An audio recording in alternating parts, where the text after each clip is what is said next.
Dostlar, bugün sizlerle Güven Nəşriyyatının keçirdiyi sualları müzakirə eləyəcəyik və bu suallar 11-ci siniflər üçün tərtib olunmuş bulaq imtahanında olan sınaq imtahanına düşən suallardır. Başlayaq ilk öncə birinci sualdan. Deyir, hansı kartografik təsvirdə miqyas daha böyükdür? Miqyas böyük olması üçün biz bilirik ki, ərazi kiçik olmalıdır. Gördüyümüz kimi bunların içərisində ərazisi ən kiçik olan Laçın şəhəri və xəritələrin miqyası demək olar ki, planın miqyasından çox kiçik olur.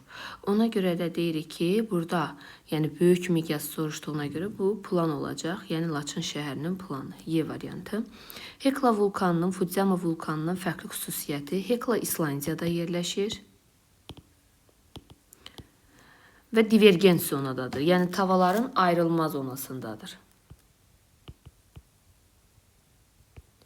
Amma Fudziyama isə Yaponiyada Honshu adasında yerləşir və konvergent zonadadır. Yapon adaları və konvergent. Yəni tavaların toqquşma hissəsində yerləşir. İndi deyir bizə Hekla vulkanının Fudziyama vulkanından fərqi nədir? Hekla vulkanı litosfer tavalarının divergent sərhədində yerləşməsidir. Bəli, deməli cavabımız oldu. A variantı elə. Digər variantlara da baxaq. Fəaliyyətdə olan vulkandır. İkisi də fəaliyyətdə olandır. Şimal yarımkürəsində ikisi də şimaldadır. Adadadır. Hər ikisi adadadır. Biri İslandiya, biri Yaponiya. Və sönmüşdür. Heç biri sönmüş deyildir. Keçək üçüncü tapşırığa. Deyir ki, meridian çevrəsi ilə Bakı şəhərinin yerləşdiyi paralel çevrəsinin uzunluqları arasında fərqi hesablayın. Biz əzbər bilirik ki, meridian çevrəsinin uzunluğu 40.009 kilometrdir. Bakı şəhərinin yerləşdiyi paralel çevrəsinin uzunluğunu hesablamaqdan ötürü biz bilirik ki, Bakı 40 dərəcəlik paraleldə yerləşir. Orada da 1 dərəcənin qiyməti 85,4 kilometrdir. Bizə də lazımdır Bakının tam çevrəsinin uzunluğu. O da 360 dərəcəyə vuraraqdan tam çevrənin uzunluğunu tapa bilərik. 360'ı vururuq 85,4'ə. Bu da eləyəcək 30.744. Deməli, Bakı şəhərinin yerləşdiyi paralel çevrəsinin uzunluğu 30.744'dür.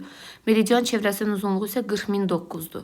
Bunlar arasındakı fərqi tapmaqdan ötürü 40.009'dan çıxmalıyıq 30.744'ü. Bu da eləyəcək 5, 6, 2, 9. Yəni 9265 eləyəcək. Yəni cavabımız Y variantı. Keçək dördüncü suala. Deyir, yer kürəsinin sxemdəki vəziyyətinə uyğun əlamətləri müəyyən edin. Yer kürəsinə bir fikir veririk ki, Günəş cənub tropikində, zenitdədir. Həm də görürük ki, cənub qütb dairəsi tamamilə işıqlanmışdır, yəni ağ rəngdədir. Şimal qütb dairəsi isə tünd rəngdədir. Deməli, burada gecələr müşahidə olunur. Əks tərəfdə isə gündüzlər müşahidə olunur. Deməli, cənubda qütb gündüzləri, şimalda isə qütb gecələridir. Nə zaman cənubda qütb gündüzləri olurdu 24 saat cənub qütb dairəsində? O zaman ki, Günəş cənub tropikində zenitdə olanda və bu tarix 22 dekabr tarixidir. 22 dekabrda indi hal-hazırdakı bu sxemə görə. İndi baxaq, Avstraliya materikində yaydır. Fəsli başlayıb. Doğru deyir, Avstraliyada yay fəsli başlayacaq. Birlə olan A və Y variantları var. Yerdə qalan cavablar çıxdı. Günəş ekvatorda zenitdədir. Xeyr, ekvatorda zenitdə olmasından ötürü ya 23 sentyabr tarix olmalıdır, ya da 21 mart tarix olmalıdır. Bunlardan da heç biri deyil. Bayaq dedik ki, 22 dekabr tarixidir. 2 çıxdı cavabdan. Deməli, cavabımız Y bəndidir. 3'ə baxaq. Cənub qütb dairəsində qütb gündüzüdür. Bəli, bu sxemdən də görsənir ki, cənub qütb dairəsi ağ rəngdədir və qütb gündüzü müşahidə olunur. Cavabımız Y bəndi. Yaz gecə gündüz bərabərliyi günü deyil. Əgər 21 mart olsaydı, yaz gecə gündüz bərabərliyi olardı. 23 sentyabr tarixi, bu da ekvator üzərində zenit tarixini verir. Payız gecə gündüz bərabərliyidir. Heç biri deyil. Bizim cavabımız 22 dekabra aid olanları seçmək lazım idi. O da 1-dən 3'dür. Y variantı. Keçək 35-ci suala. Deyir ki, 80 dərəcəlik paralel üzrə yerin öz ətrafında fırlanma sürəti 291 kilometr olarsa, bu paralelin 1 dərəcəlik qövsünün uzunluğunu tapın. Baxın, öz deyir ki, saatda neçə kilometr dönür? 281. Biz bilirik ki, yer kürəsi 1 saat neçə dərəcədir? 15 dərəcədir. Yəni 15 dərəcəni bizə neçə kilometr veribdir? 291 kilometr veribdir. Onda biz 1 dərəcəlik qövsün uzunluğunu tapmaq üçün nə etməliyik? 291-i bölməliyik 15-ə. Bu da eləyəcək neçə? 19,4. Cavabımız D variantı. 36. Mezozoy və kaynozoy eralarının oxşar əlamətləri. 4-cü dövr buzlaşması baş verib. 4-cü dövr tək kaynozoyda baş verib. Bu yanlışdır.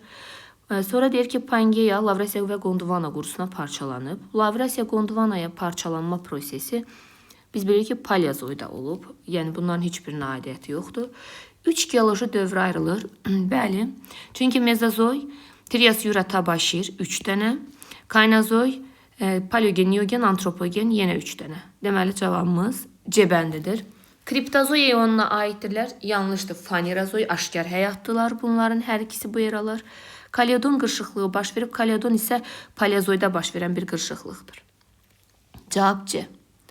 Gəldik. Bakıdan cənub istiqamətinə hərəkət edən səyyahın çatdığı A məntəqəsi. Bakının enliyini çəkirik. Neçədir? 40 dərəcə şimal enliyi. Uzunluğu isə 50 dərəcə şərq uzunluğudur. Deyir Bakıdan, yəni Bakıdan. Deyir ki, cənub istiqamətinə hərəkət edib. Cənub istiqaməti haradır? Yəni aşağıya doğru hərəkət edibdir. Gəlin burada rəngi dəyişim. Yəni cənub istiqamətinə aşağıya doğru hərəkət edibdir. Hərəkət eləyəndən sonra deyir ki, A məntəqəsinə çatır. A məntəqəsi var burada bir dənə, yəni A məntəqəsinə çatır. Və məlum olur ki, bu A məntəqəsi ilə cənub tropik xətti arasındakı ən qısa məsafə, cənub tropik xəttini biz bilməliyik ki, haradır? Artıq ekvator xəttindən aşağıda 23,5 cənub enliyi. Məlum olur ki, deyir, A məntəqəsi ilə cənub tropiki arasında nə qədər məsafə var imiş, deyir, 4828,5 kilometr məsafə var imiş. Deyir, A məntəqəsinin coğrafi koordinatını biz təyin etməliyik. İlk öncə burada 4825,5-i bölməliyik neçəyə? 28,5-i bölməliyik neçə? 111-ə. Çünki bu meridian üzərində hərəkət eləyibdir.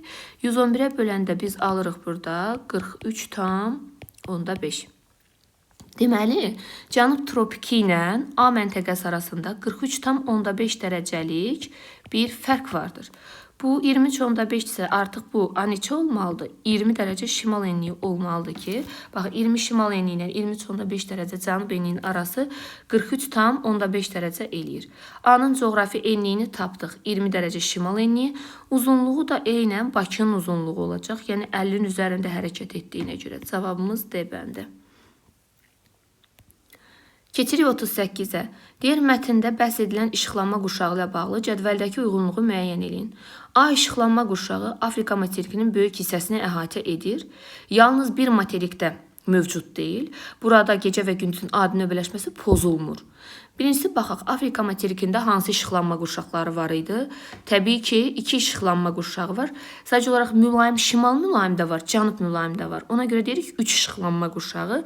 Onların mərkəzində isə tropik işıqlanma quşağı yerləşəcək.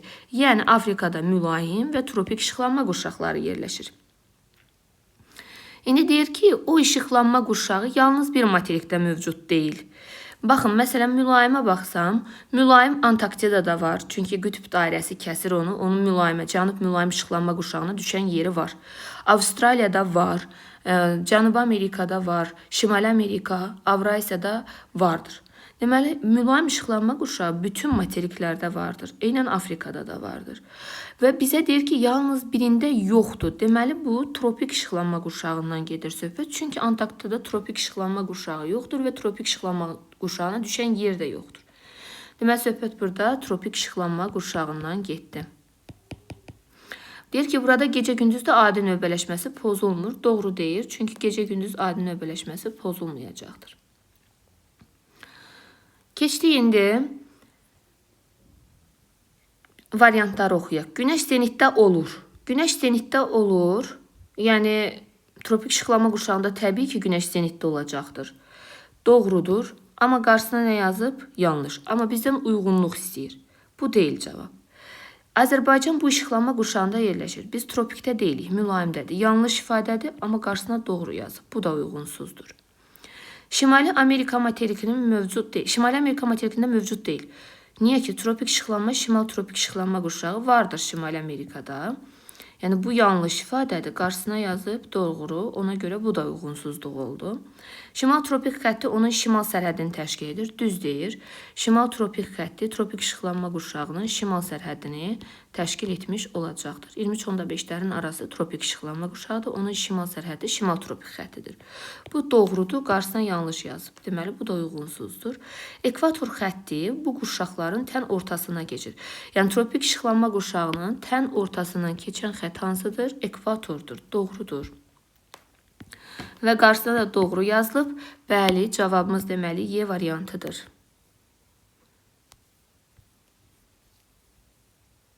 Deyir ki, hansı miqyaslı xəritədə kartografik genizasiya böyük olacaqdır? Genizasiya böyük olmasından ötürü, biz bilirik ki, genizasiya böyük olmasından ötürü miqyas kiçik olmalıdır. Kiçik miqyas olmalıdır ki, biz ümumiləşdirməni, genizasiyanı çox eləyək. O zaman burada görürük ki, ən kiçik miqyas hansıdır? C bəndində verilən. Çünki miqyas kəmiyyət hissəsi böyükdürsə, miqyas kiçikdir. Cavab C. 22 iyunda 22 dekabrdan fərqli olaraq 22 iyun bilirik ki, yay gün dönümü, 22 dekabr isə qış gün dönümü hesab olunur. Şimal və cənub yarımkürəsi bərabər işıqlanır. Bu bilirik ki, ya 21 mart ya da 23 sentyabra aid olan bir ifadədir. Yəni günəş ekvatorda olanda belə olur. Deməli heç birinə aid deyil. Daha sonra cənub yarımkürəsində qış fəsli başlayır. 22 iyunda cənubda qışdır. Doğrudur. Amma 22 dekabrda cənubda yaydır. Gördük ki, fərqlidir. Deməli cavabımız budur. Bakıda ən uzun gecə müşahidə olunur. Xeyr, 22 iyunda Bakıda ən uzun gündüz müşahidə olunur. Ona görə bu da yanlışdır. Günəş tropik xətt üzərində zenitdə olur. Bunun hər ikisində tropikin üzərində olur. Yəni 22 iyunda şimal tropikində, 22 dekabrda cənub tropik xətt üzərində zenitdə olur. Burada da tropiki ümumi dediyinə görə bu hər ikisinin ortaq cəhətidir, fərqli deyil. Sonra Bakı şəhərinə günəş şüasının düşmə bucağı 50 bucaqdır. Bu günəş şüası Bakı 50 bucağı altında düşəndə günəş ekvatorda olur. Yəni 22 iyundan 22 dekabr tarixində yox, ekvatorda olan, yəni 21 martdan ya da 23 sentyabr tarixində olur. Cavab B. Gəldik, doğru olmayan fikri müəyyən eləyin. Bütün geoloji dövr, geoloji vaxt, vahidləri baş verən geoloji proseslər və canlı aləmin inkişafına görə bir-birindən fərqlənir. Doğru deyir, bəli. Yəni geoloji dövrlərdir. Onları biz elə fərqləndirməkdən ötürü onların adını fərqli-fərqli demişik. Bu doğrudur. Bizə yanlış lazımdır. Sonra bərabər aralıqlı proyeksiyada məsafə düzgün verilir. Digərləri isə təhrifi saxlanılmış olacaq. Doğru deyir. Çünki bərabər aralıqlı bu ixtiyarının içərisində ayrılan bir kartografik proyeksiya növüdür və orada məsafə uzunluq demək olar doğru verilir. Digərlərində isə səhvlər olmuş olacaq. Yəni sahə, bucaq formada səhvlər olmuş olacaq. Amma məsafə düzgün veriləcək. Bu da doğru ifadədir. Yer kürəsi yaranarkən ağır maddələr mərkəzə yığılmış və nüvəni əmələ gətirib. Düz deyir. Mərkəzə qaçma təcilinin qüvvəsinin təsiri ilə ağır maddələr toplanıb nüvəni, bir də radioaktiv maddələr nüvəni əmələ gətirir. Nisbətən yüngüllər isə mantiyanı yaradır. Doğrudur, ona görə çıxırıq. Azərbaycanın hər nöqtəsində qütb ulduzu 40 bucaq altında görünür. Biz bilirik ki, Azərbaycan 38 və 41 dərəcəlik enliklər arasında yerləşir. Bakı şəhəri isə 40 dərəcəlik enlikdə yerləşir. Bir Bakıda 40 dərəcə görsənir də bizim 40 paralelinin üzərində olan yerlərdə. Amma burada ümumi Azərbaycan dediyinə görə, Azərbaycanda məsələn tutaq ki, cənub ucqar nöqtəmiz 38-dir. 38-də axı 38 dərəcə görsənəcək, 40 görsənməyəcək. Azərbaycanın hər yerində 40 deyil. Ona görə bu yanlış ifadədir və bizə də elə bu yanlış lazımdır. Deməli cavabımız D-dir. Gündüzün ilk və son saatlarının ən uzun, günorta vaxtı isə ən qısa kölgə olur. Gündüzün ilk və son saatlarında ən uzun, günorta vaxtları isə ən qısa kölgə olur. Doğru deyir. Çünki günəş şüası çıxanda da kiçik bucaq altında düşür. Ona görə kölgə uzuyur. Batanda da kiçik bucaq altında düşür. Ona görə yenə kölgə uzuyur. Amma günorta vaxtı çox böyük bucaq altında düşdüyünə görə, yəni sutkanın ən böyük bucağı günorta vaxtı qeydə alınır. Günəş asın düşmə bucağı artanda da biz bilirik kölgə qısalır. Doğru ifadə D çıxırıq. Bizim yanlışımız D oldu. Keçək 42-yə. Yer kürəsində çəkilə bilən ən uzun çevrə ilə bağlı cədvəldəki uyğunluğu müəyyən edin. Yer kürəsində biz bilirik ki, çəkilə bilən ən uzun çevrə ekvator çevrəsidir. Ekvator xəttidir. Və ekvator xəttində onunla bağlı fikirlər. Uzunluğu 40.076. Doğrudur, amma qarşısına yanlış yazıb. Bizə uyğunluq lazımdır. Bütün meridianlarla kəşir doğrudur və qarşısına doğru yazılıb. Bəli, cavabımız deməli budur. Yəni B variantı. Deyir, şərq və qərb yarımkürəsinin sərhəddini təşkil edir. Şərqlə qərbin sərhəddini təşkil edən 0 və 180 dərəcəlik meridianlardır və coğrafi uzunluqlardır. Enlik deyil. Yanlış ifadədə doğru yazdığına görə çıxırıq. Gəldik. 1 dərəcəlik qövsün uzunluğu 111,3 doğrudur, amma qarşısına yanlış yazıb. Bunu da çıxırıq. Yeri şimal və cənub yarımkürələrinə ayırır. Bəli, düzdür, amma qarşısına yanlış yazdığına görə bu da getdi. Cavabımız B. Keçək. 18-ci saat qurşağının orta meridianını hesablayın. 18-ci saat qurşağı bilir ki, qərbdədir. Onu 24-dən çıxmaq lazımdır. 18-i qalacaq bizdə 6. 6-nı da vurmalıyıq 15-ə. O da eləyəcək 90. Və 24-dən çıxdığımıza görə bu qərbdədir. 90 dərəcə qərb uzunluğu. Miqyassız konturlu və xətti şərti işarələri müəyyən eləyək. Birincisi miqyassız olmalıdır. Qumluq konturludur, çıxdı. Tək ağac miqyassızdır, doğrudur. Çəmənlik konturludur, doğrudur. Amma yel dərmanı yenə miqyassızdır. Xətti lazım idi bizə. Deməli, B variantı da çıxır. Taxta körpü miqyassızdır, düzdür. Şoranlıq konturludur, düzdür. Suvarma kanalda xəttidir, doğru. Cavabımız C bəndi olacaqdır. Su quyusu miqyassızdır, avtomobil yolu xəttidir deyə olmayacaqdır. Burada da görürsünüz, xətti soruşur, sonra meşə yazılıb, meşə isə konturludur, bu da olmayacaq. Gəldik, cavabımız deməli 44-də oldu C. 45-ə keçirik. Sxemə əsasən daxili və xarici horizontal arasında hündürlük fərqi 30-dur, 30 metrdir. A-nın mütləq hündürlüyünü hesablayın deyir. Baxın, daxili horizontal budur. Xarici horizontalda bu 400 yazılandır. Deyir ki, daxilidən xaricini çıxanda biz almışıq 30. Yəni, daxili çıx 400, çünki xarici 400 idi, bərabərdir 30-a. Deməli, 30-a. 30 metrə. İndi deməli, daxili nə qədər imiş ki? 430 imiş, düzdür? Ki, ondan 400 çıxanda 30 almışıq biz. Deməli, 430. Daxilimiz 430-umuz 430, xaricimiz isə 400. Deməli, aramızda 30 metr fərq var. Ara sayını bir baxaq görək neçə ara var? 1, 2, 3.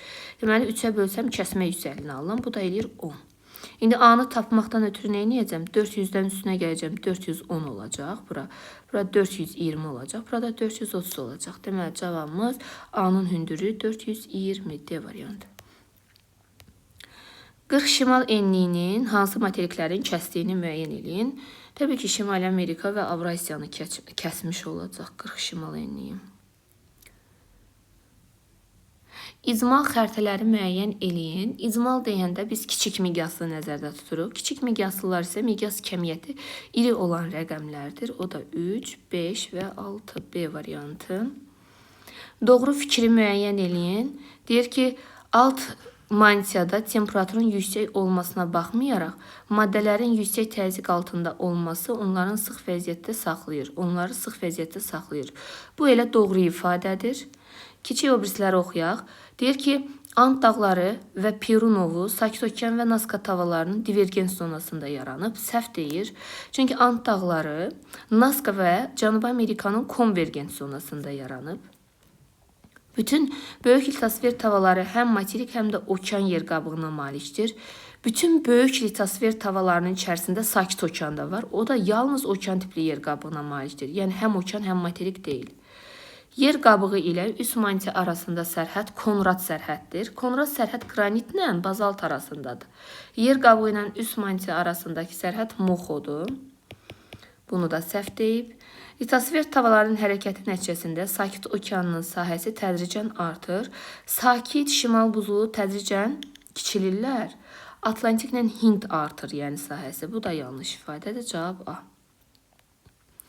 Deyir ki, Euler-Venn diaqramını tamamlayan bəndi müəyyən edin. Konturlu şərti işarələrlə xətti şərti işarələr. Biz bilirik kartoqrafik təsvirləri oxumaqdan ötürü şərti işarələrdən istifadə edirik. Gəlin baxaq, obyektlərin sahəsini təyin etmək olur. Sahəni ancaq biz konturlu da təyin edə bilərik. Yəni konturlu da sahə təyin olunacaq. Xəttidə ancaq uzunluq təyin olunur, məsafə təyin olunur. Ortaq yaza bilmərik. Xəritənin tərtibatında istifadə olunur. Bəli, tərtibatda istifadə olunur bunların hər ikisi. Keçək o birisi variantları da oxuyaq.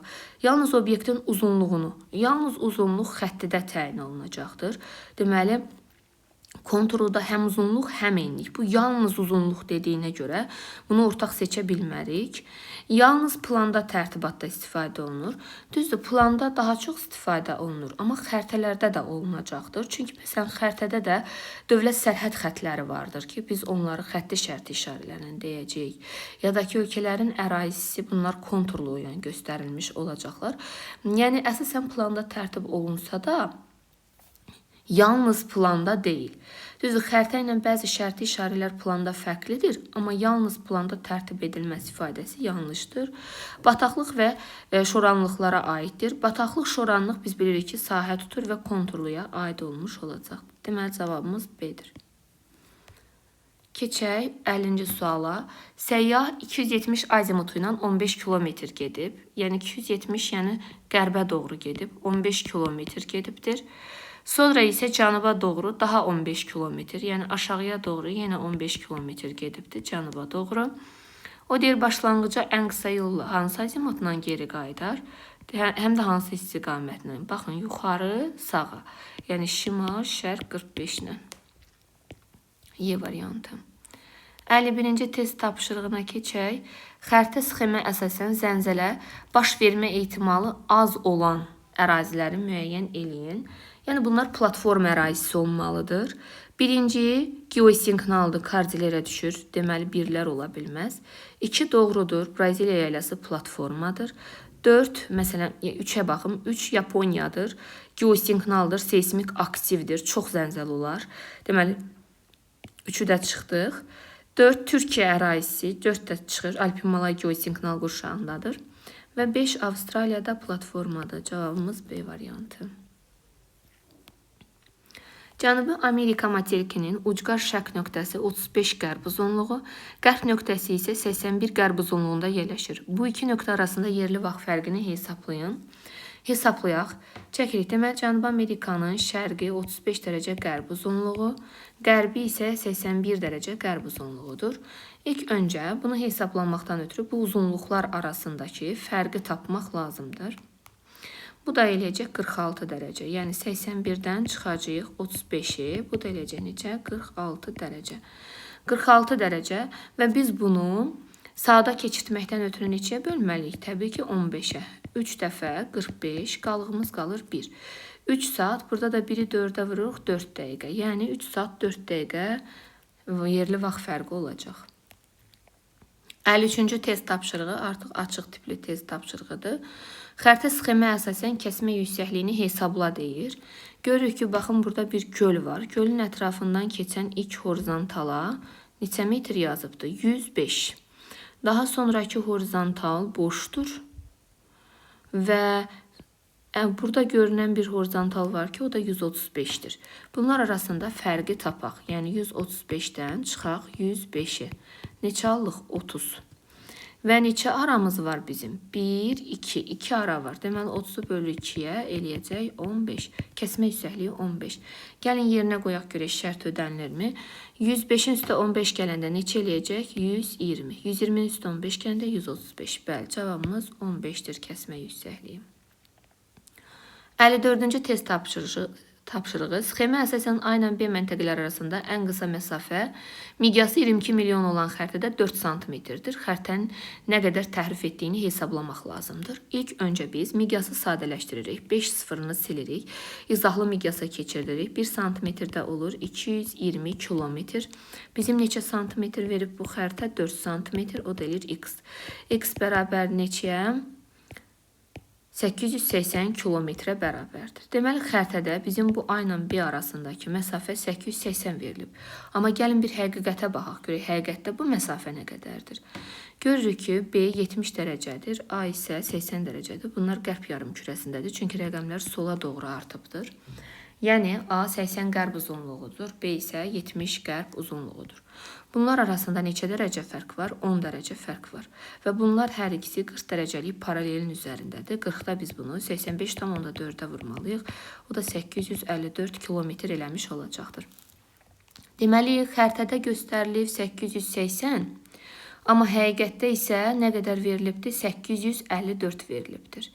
Bu nə qədər kilometr eləyəcək fərqləri? Çıxmalıyıq 880-dən, çıxmalıyıq 854-ü, o da eləyəcək 26. 26 kilometr təhrif vardır.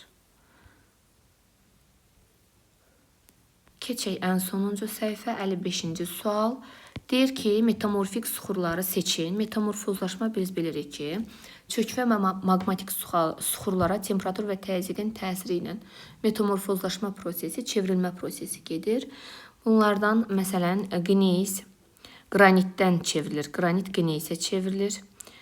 Sonra qum daşı kvarsitə çevrilir və əhəng daşdan mərmərə çevrilir. Digərləri isə heç biri metamorfik suxur deyil. Deməli, 2, 4, 5 oldu. 2, 4, 5. Keçək 56-cı suala. Deyir ki, günorta vaxtı minimum düşmə bucağının düzgün verildiyi məntəqələri müəyyən eləyin. Biz burada minimum düşmə bucağının düsturunu yazmalıyıq. Minimum düşmə bucağı bərabərdir. 90 çıxılsın enlik, çıxılsın 23,5. İndi düşmə bucağını bizə veribdir 8,5. Eləcə 8,5 bərabərdir. 90 çıx, enimizi nə veribdir? 58 çıx 23,5. Görək, bərabərliyin bu tərəfi bu rəqəmi verirmi? Əgər verirsə, doğrudur. Deməli, 90-dan çıxırıq 58-i. 32 elədi. 32-dən də çıxırıq 23,5-i. 8,5 eləyir. Doğrudur deməli. Bu birinci doğru oldu. Keçək ikinciyə. Baxaq, deyir 4 şimal enliyinə minimum neçə düşübdür? 62,5. Yəni 62,5 bərabərdir. 90 çıxılsın, 4 çıxılsın, 23,5. 90-dan 4 çıxırıq. Bu eləyəcəkdir 86. 86-dan da 23,5 çıxırıq. Bu da eləyir 62,5. Bu da doğrudur. Yəni bərabərliyin bu tərəfi bu rəqəmi verdi. Yəni 62,5. Deməli, bu da doğrudur. Keçək, üçüncünü yoxlayaq. Üçüncüyə baxaq, görək, doğrudur, yanlışdır. Üçüncüdə deyir ki, 73 dərəcə düşür minimum. Özdə 17 cənub enliyinə. 90 çıx 17, çıx 23,5. Çıxaq, 90-dan 17 çıxdıq. Elədi 73. Artıq bura 73 verdi. Ondan da 23,5 çıxsam, eləyəcək 49,5. Yəni 73 minimum almadım. Deməli, bu yanlışdır. Keçək, dördüncünü yoxlayaq. Dördüncüdə baxırıq, görürük ki, 43 dərəcə şimal enliyinə deyir 44,5 dərəcə düşür. 44,5 bərabərdir. 90 çıx 43, çıx 23,5. 90-dan çıxaq 43-ü 47 eləyəcəkdir. 90-dan 43 çıxdıq, elədi 47. Ondan da 23,5 çıxanda 23,5 alırıq. Deməli, bizə isə 44,5 verdi. Bərabərliyin hər iki tərəf bir-birinə bərabər olmadı. Deməli, bu da yanlış ifadədir. Son iki dənəsini də müzakirə eləyək, baxaq. Baxaq, deyir ki, burada 26 cənub enliyinə minimum 37,5 düşməlidir. 37,5 bərabərdir. 90 çıx 26, çıx 23,5. 90-dan 26 çıxırıq. Eləcək 64, ondan da çıxırıq 23,5, eləyir 40,5. Yəni minimum 40,5 olmalıdır, amma 37,5 yazılıb. Şərt ödənmədi, deməli bu da yanlışdır. Ən sonuncu 61 dərəcə şimal enliyinə görək minimum 5,5 düşürmü? Hesablayaq. Deməli 5,5 bərabərdir 90 çıx 61 çıx 23,5. Bəli, 90-dan çıxıram 61-i, eləyəcək 29. 29-dan da çıxıram 23,5-i, eləyir 5,5. Bu tərəf, baxın, bu rəqəmi verdi. Deməli, bu doğrudur. Cavabımız 1, 2 və 6. Keçək 57-yə. Deyir ki, kriptozoy və fanerazoy. Kriptozoy biz bilirik ki, gizli həyatdır, gizli. Fanerazoy isə aşkar həyatdır. İndi deyir ki, bizə Kimmeri qırışıqlığı baş verib. Kimmeri mezozoydadır. Mezozoy aşkar həyata aiddir. Aşkar həyatda fanerazoydur. Deməli, cavabımıza, yəni 2-yə A gedəcək. Arxeid proterozoy eralarını gizli həyat, yəni kriptozoy əhatə edəcək. 1-ə B. Daha sonra gizli həyatı təşkil edir, kriptozoydur. Yenə deməli, 1-ə yenə C-də getdi. Deyir ki, Permdən Ordovik dövrləri aiddir. Biz bilirik ki, Permdən Ordovik paleozoyundur və paleozoyda aşkar həyata aiddir. Aşkar həyat da fanerazoy deməkdir. Deməli, D buraya gedəcəkdir. Daha sonra Lavrasiya ilə Gondwana parçalarının müasir materiklər əmələ gəlməsi. Bu da mezozoya aiddir. Mezozoy da aşkar həyatdır, yəni fanerazoya aid edilmiş olacaq. Deməli, 1-ə B, C, 2-yə A, D. Keçək ən sonuncu situasiyaya. Ovalıqda yerləşən K nöqtəsində günorta vaxtı günəş şüasının düşmə bucağı 6,5-dir. Həmin gün 40 şimal enliyinə günorta vaxtı günəş şüasının düşmə bucağı 26,5 dərəcə olubdur. Deyir ki, K nöqtəsinin yerləşdiyi vaxtı Bakı şəhərinin yerli vaxtından 100 dəqiqə irəlidədir. Məntəqənin yerləşdiyi materikin sahillərini 4 okean yuyur. Başladıq, indi deyir, bunu təyin eləyək. Birinci sualda deyir ki, K nöqtəsinin coğrafi koordinatını tapın.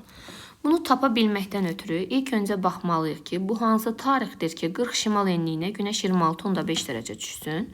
Çəkirik 40 dərəcə şimal enliyinə günəş neçə düşsün? 26,5. Bəs günəş haraya 90 düşür? Yəni hara da zenitdədir. Bunu tapa bilməkdən ötürü 90-dan çıxırıq 26,5-i. Bu neçə eləyəcəkdir? 63,5. 40-dan da 63,5-i çıxırıq. 63,5. Neçə eləyəcək bu? 23,5. Mənfi aldığımıza görə artıq yarımkürə dəyişib. 23,5 cənub enliyində. Demək, günəş harda zenitdədir? 23,5 cənub enliyində. Zenitdədir. Oraya 90 dərəcə düşür. Deyir, bu vaxtı siz və 6,5 dərəcə haraya düşür? Onu tapın. Gəlin tapaq. Məsələn, kənardan buradan yazıram. 23,5-də günəş 90 dərəcə görsənir. Bəs 6,5 dərəcə harda görsənməlidir? İndi 90-dan 6,5-i çıxaq. 90-dan çıxıram 6,5-i. Bu eləyir 83,5. 83,5. İndi bu 23,5 cənubdadır. Elə bir mənfi 23,5-dir. Bunun üstünə gələk 83,5-i. Neçə eləyəcək bu? 60. Deməli, bu 60 dərəcə şimal enliyidir. Bunun enliyi haradır? 60 dərəcə şimal enliyi. K nöqtəsinin enliyi 60 dərəcə şimal enliyi oldu. Sonra deyir ki, K nöqtəsinin yerli vaxtı Bakının yerli vaxtından 100 dəqiqə irəlidir. Biz bilirik ki, Bakının coğrafi uzunluğu neçədir? 50 dərəcə şərq uzunluğudur.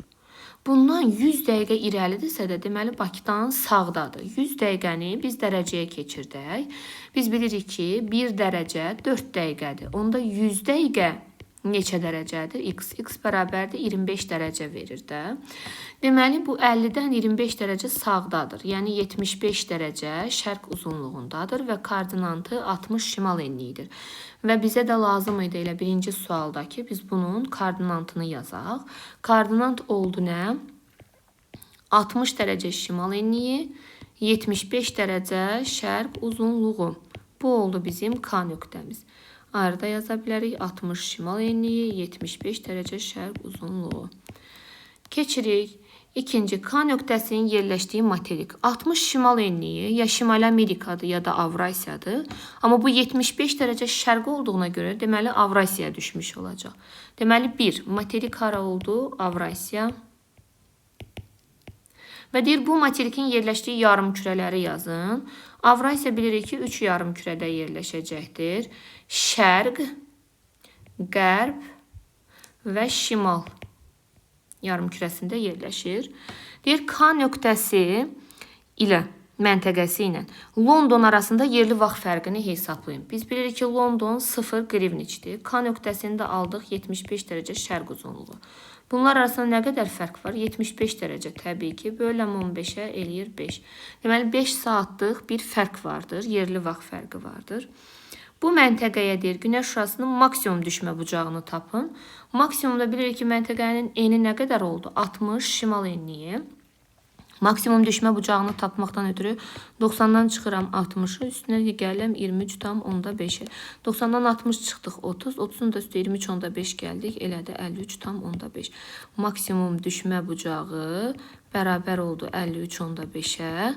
Londonla da yerli vaxt fərqi elədi, yerli vaxt fərqi 5 saat. Sağ olun, hələlik.